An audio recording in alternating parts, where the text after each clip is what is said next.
అవకాశం ఇస్తుంటే అక్కడ మేము ఏదో ఇన్వాల్వ్ అయ్యి మేము చెప్పుకునే వాళ్ళం కదా. ఎక్కడ అవకాశం ఇవ్వకుండా డైరెక్ట్గా ఈసీలో మమ్మల్ని ఇన్వాల్వ్ చేస్తే దాని అర్థం ఏంటి? జరిగిన తర్వాత ఈ సందులోకి వస్తే మొత్తం ఎక్కడికి చెట్టు కూడా ఆ చివరి లారీ దగ్గర కూడా ఈ బార్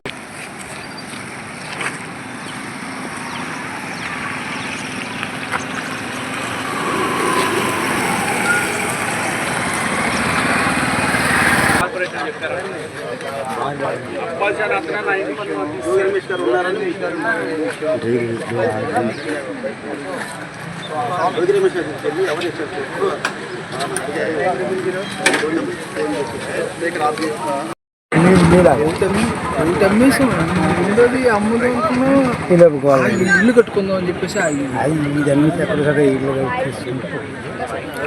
తెలవదు, కోర్టులో ఉన్నట్టు తెలవదు. తెలిసిన తర్వాత మళ్ళీ చెప్పిద్దాను.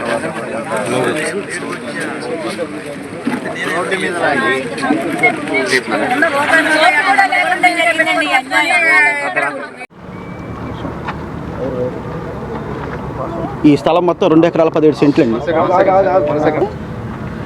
ఈ స్థలం వచ్చి 2 ఎకరాల 17 సెంట్లు. దీన్ని మేము 2000లో 42 ప్లాట్ల కింద వేస్తే 42 మంది ప్లాట్లు 42 మంది కొనుక్కున్నాం. దీన్ని వెంచర్ కింద వేస్తేనే, లేఅవుట్ కింద మొత్తం వెంచర్ కింద వేసేస్తేనే అందరం కలిసి కొనుక్కున్నాం. అందరం ఆ టైంలోనే ఇల్లు కూడా కట్టుకున్నాము, ఇంటి పనులు వేపించుకున్నాము, రోడ్లు కానీ అన్ని కరెంట్ లైన్ కానీ అప్పుడే లాక్కున్నాము. ఆ రోడ్డు పక్కన ఉన్న మా ఇల్లులు మొత్తం కట్టేశారు, ఇంటి పనులు కూడా వేపించుకున్నాం. అంతా బాగానే ఉంది. 16 సంవత్సరాల తర్వాత మళ్ళీ మిగతా వాళ్ళు ఈ డాబా కట్టే టైంలో వచ్చేసి నోటీస్ వచ్చింది మాకు. ఏంటి ఆ నోటీస్ అంటే, ఇది ఆల్రెడీ కోర్టులో ఉంది. Srirama cooperative Srilakshmi Rama cooperative society వీళ్ళు నోటీస్ పంపించారు మాకు. ఇది ఆల్రెడీ 81లో మేము కోర్టులో వేసాము, అన్నీ గెలుచుకుంటూ వచ్చాము. ఈ సైటు మాది అనేది వాళ్ళ వాదన. మమ్మల్ని మా అందరికీ నోటీసులు ఇచ్చారు, మమ్మల్ని కోర్టుకి లాగారు. మేము అప్పటి నుంచి ఈ కోర్టులో వేసిన తర్వాత కూడా మా లాయర్ని కూడా వాళ్ళ పక్కకే మలిచేసుకున్నారు. తర్వాత మేము సజ్జల రామకృష్ణ గారి దగ్గరికి కూడా వెళ్ళాం. సజ్జల రామకృష్ణ గారి దగ్గరికి వెళ్ళి ఇలా జరిగింది అనగానే ఆయన వెల్లంపల్లి గారికి ఫోన్ చేసి, వెల్లంపల్లి గారి దగ్గరికి వెళ్ళండి మీకు మాట్లాడతారు అని చెప్పారు. వెల్లంపల్లి గారికి వెళ్తే మీకేం కాదు మీరు వెళ్ళిపోండి అని చెప్పి ఆయన చెప్పారు. ఇలా జోగి రమేష్ గారి దగ్గరికి వెళ్ళాము. మాకు తెలియకుండానే ఈ వైసీపీకి సంబంధించిన నాయకులందరి దగ్గరికి, జోగి రమేష్ గారి దగ్గరికి, వీళ్ళ దగ్గరికి అందరి దగ్గరికి వెళ్ళాం. ఏం కాదు మీరు వెళ్ళండి అంటున్నారు. ఆ పక్క వాళ్ళ కోర్టులో బలంగానే రన్ చేస్తున్నారు, ఆధారాలు అన్నీ చూపిస్తున్నారు. వాళ్ళు మాకు సొసైటీ ఇచ్చారు. ఆ సొసైటీకి సంబంధించిన అడ్రస్కి వెళ్తే అక్కడ సొసైటీ లేదు, ఆ సభ్యులు లేరు, వాళ్ళు ఎవరనేది ఇంత మట్టుకు మాకు తెలియదు. ఏంటి సరే ఏంటి అనేది మేము ఈ 2-3 సంవత్సరాల్లో మేము తిరుగుతూ ఎన్ని ఎంక్వైరీ చేస్తే తెలిసింది ఏంటంటే, ఈ సొసైటీ వాళ్ళు ఈ స్థలం అమ్మిన వాళ్ళు ఇద్దరు కలిసే మాకు అమ్మారు. ఈ సొసైటీ వాళ్ళు ఈ స్థలం గల్లా ఓనరు కలిపే ఆ రోజు వేయించేసి మాకు అమ్మారు. కోర్టులో ఉన్న విషయం చెప్పకుండా మొత్తం వేయించేసి మాకు అమ్మేశారు. సరే ఇల్లు కట్టినప్పుడల్లా వాళ్ళు బోర్డు పెట్టాలి, కోర్టులో ఉందని. తర్వాతనే రావాలి, 2 సంవత్సరాల తర్వాతనే రావాలి, 3 సంవత్సరాల తర్వాతనే రావాలి. 15 సంవత్సరాల తర్వాత మేము ఇల్లులు కట్టేసి, అప్పుడు కొన్ని ఇల్లులు కట్టి ఇప్పుడు మిగతా ఇల్లు కట్టే టైంలో వచ్చి ఇప్పుడు నోటీస్ ఇచ్చి కోర్టులో ఉన్నాయన్నారు. వీళ్ళిద్దరూ టైప్ అయిపోయారు. అక్కడ టైప్ అయిపోయి మాకు అమ్మారు. సరే టైప్ అయిపోయి అమ్మారు కదా అని చెప్పి మనం తెలుసుకున్నాక మేము నాయకుల దగ్గరికి వెళ్ళాం. వైసీపీ నాయకులు ఉన్నారో సజ్జల గారి దగ్గరికి వెళ్ళాము, వెల్లంపల్లి గారి దగ్గరికి వెళ్ళాము, తర్వాత జోగి రమేష్ దగ్గరికి వెళ్ళాము. వాళ్ళు ఏం కాదు పంపన్నారు. సరే ఏంటని మేము మొత్తం ఎంక్వైరీ చేస్తే అందరూ వాళ్ళ ద్వారా మనకు తెలుసుకుంది ఏంట్రా అంటే, దీన్ని నడుపుతుందే జోగి రమేష్ గారు అంట. దీన్ని నడుపుతుందే జనగమాల నుంచి జోగి రమేష్ గారు. ఇక్కడ చూసుకుంటున్నంత ఎవరంటే మహాదేవ్ అప్పాజీ గారు, మహాదేవ్ హరి గారు. వీళ్ళు ఇక్కడ రన్ చేస్తున్నారు. ఈ కాగితాలే కానీ లాయర్లనే కానీ వీళ్ళు మొత్తం కలిపి రన్ చేస్తున్నారు. ఇప్పుడు మా వాదన ఏంటంటే, మాకు అన్ని రిజిస్ట్రేషన్లు అయినాయి, ఇంటి పనులు వేపించుకున్నాం, మేమంతా జెన్యున్గానే కొన్నాం, మేము ఎక్కడ పొరపాటు పని లేదు. పేపర్లో ప్రకటన కూడా ఇచ్చి కొన్నామండి, పేపర్లో ప్రకటన కూడా ఇచ్చి కొన్నాం. ఏ రోజు వాళ్ళు రాకుండా ఈరోజు వచ్చేసి నోటీస్ ఇచ్చారు. ప్రభుత్వాన్ని మేము కోరేది ఏంటంటే, మాకు న్యాయం చేయండి. గత ప్రభుత్వం మాకు అన్యాయం చేసింది, ఇప్పుడు మాకు న్యాయం చేయండి. ఇందులో ఈ నోటీసులు ఇచ్చిన కాడి నుంచి నలుగురు చనిపోయారండి స్ట్రోకుల మీద. టంగా సుబ్బారావు గారు, బసవేశ్వరరావు గారు, రామారావు గారు, శివప్రసాద్ గారు, నలుగురు స్ట్రోకుల మీద చనిపోయారు. ఇందులో ఆడపిల్లలు కట్నాకి ఇచ్చినవి ఉన్నాయి. ఆటో డ్రైవర్లు అంతా పనిచేసుకునే వాళ్ళే, మిడిల్ క్లాస్లో పనిచేసుకునే వాళ్ళే. వీళ్ళు ఏం చేయలేరని వాళ్ళ ధీమా. పొలిటికల్గా ఒక ధీమా ఉంది, మేమేం చేయలేము, మిడిల్ క్లాస్ కదా, పోరాడలేము. ఈ ధీమాతోటి ఇదంతా రన్ చేసుకో. మాకు ప్రభుత్వాన్ని మేము కోరేది ఒకటే, మాకు న్యాయం చేయండి. 42 ప్లాట్లు అండి, కుటుంబాలు 60 వచ్చినాయి.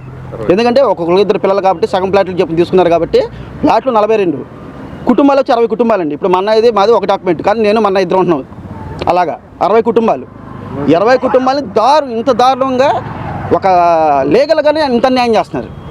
లీగల్గా అడ్డం పెట్టుకొని అంటే కోర్టులో ఉన్న లిటిగేట్లు అడ్డం పెట్టుకొని, సివిల్ కేసుల్లో ఉన్న లిటిగేట్లు అడ్డం పెట్టుకొని ఇంత దారుణంగా అన్యాయం చేస్తున్నారు. 40-60 కుటుంబాలు రోడ్డు మీద పడతాయి ఈరోజు. గత ప్రభుత్వం కనీసం ఎల్లంపల్లి గారి దగ్గరికి వెళ్ళినా, సజ్జల గారి దగ్గరికి వెళ్ళినా, జోగి రమేష్ దగ్గరికి వెళ్ళినా కనీసం ఏంటి అని విచారం కూడా చేయలేదు. కనీసం ఎవరు వేసారు, ఏంటి, మీకు ఏం జరిగిందని అయిపోయింది, మీకేం కాదు, మీరు వెళ్ళండి, ఇదే సబ్జెక్ట్ చెప్పేదండి. ఇది చాలా దారుణం. ఇల్లులు ఆల్రెడీ ఒక రోడ్డు పక్కన లైన్ మొత్తం అప్పట్లోనే కట్టాం, 2001లోనే కట్టాం. 20 సంవత్సరాలండి కొన్ని ఇల్లు, 20 సంవత్సరాలు. ఈ సైడ్ ఇల్లు మాత్రం రీసెంట్గా 10 సంవత్సరాల కింద కట్టాం. అప్పుడే మాకు నోటీసులు వచ్చినాయి. ఆ సైడ్ ఇల్లు కట్టేటప్పుడు ఏమి రాలా.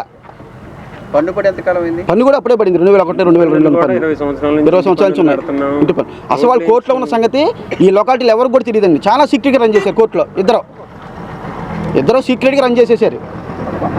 అంతా ఇద్దరు టైప్ అయ్యి అమ్మారు. మళ్ళీ ఎంత జామ్లింగ్గా చూడండి. ఈ స్థలం గల ఓనరు అబ్దుల్ మజీద్, సొసైటీ వచ్చేసరికి శ్రీ లక్ష్మీరామ కోఆపరేటివ్ సొసైటీ.